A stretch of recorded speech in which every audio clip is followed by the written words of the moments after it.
I'd love that to be the entrance to my house. Yeah. It's huge! There's like holes in them, but yet they're still creating life. These trees could talk, pal. Sort of like you're seeing the soul of the tree. It's so nice being here in autumn.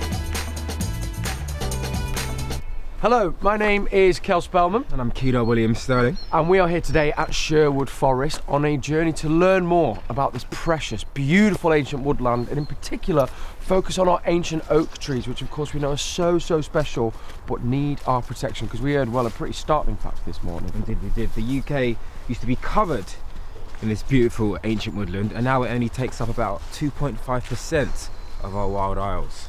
So we are on a journey to learn more about these forests. We're going to meet some local experts, and of course we're going to find our way to connect more deeply with this precious, beautiful habitat. Maybe find some mushrooms. Yeah, mate. Yeah? Check out some fun guys. Because you're a fun guy.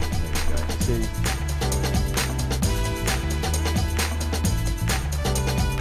Welcome to Sherwood, guys. Hope you're having a nice morning. The best. So here at Sherwood, we've got about 1,000 living ancient oak trees, and that's one of the largest collections in Europe. So we're looking at between 400 and 600 years old in most of the Sherwood ancients and veterans. Wow. Yeah, pretty old.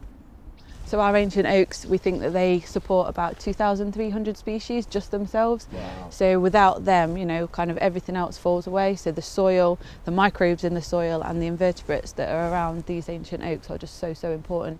The ancient oaks are really vulnerable in our kind of UK landscape. They're just so, you know, important for everything. Without the insects, you're not going to have the mammals, the birds, everything else that falls in line with that. Yeah.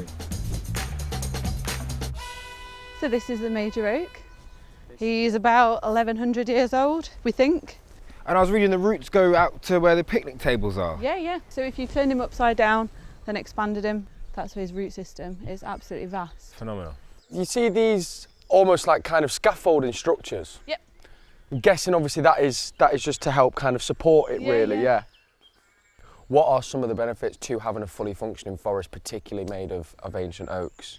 Well, compared to a kind of homogeneous forestry plantation, for example, where everything's the same age and everything's the same species, you've got a huge diversity in the canopy. So you've got something like this, which has got a vast crown on it.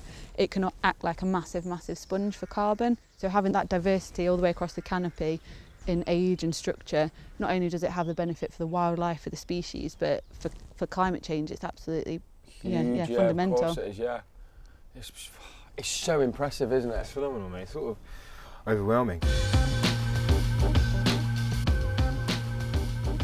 I genuinely think that's the best tree I've seen.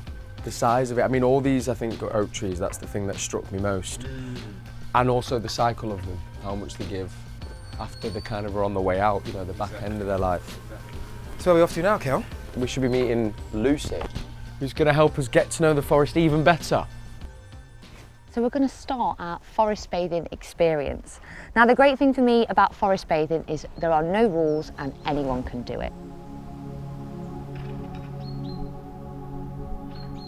When you look at the forest as a whole with all of your senses and really take that time to be mindful, that memory stays with you, the health benefits start to come through, and forest bathing has been proven to have so many health benefits.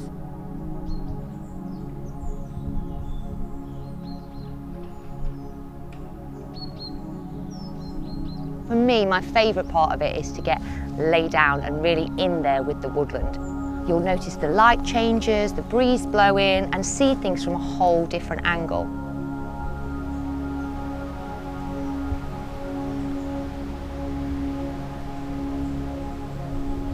Now, as we're lying still with our whole bodies really close to the ground, I'm just going to think about what's lying underneath us. The roots of the trees from behind us, the creatures crawling around under there, and all those little mushrooms waiting to pop up.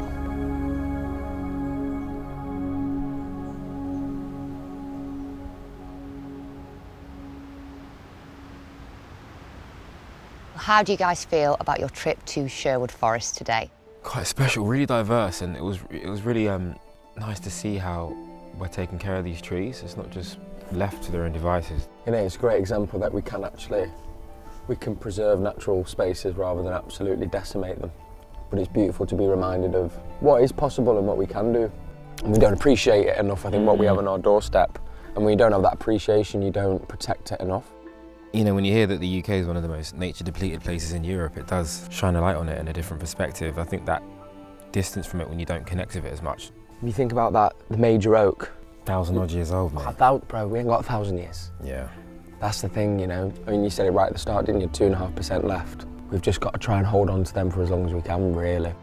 But I think, you know, what will help is if people can come see and feel and see this for themselves. Taking the time out, coming here, spending some actual real time to take a step back, forest bathing, going for a walk, just reconnecting, realigning. Realigning, recentering, all of that.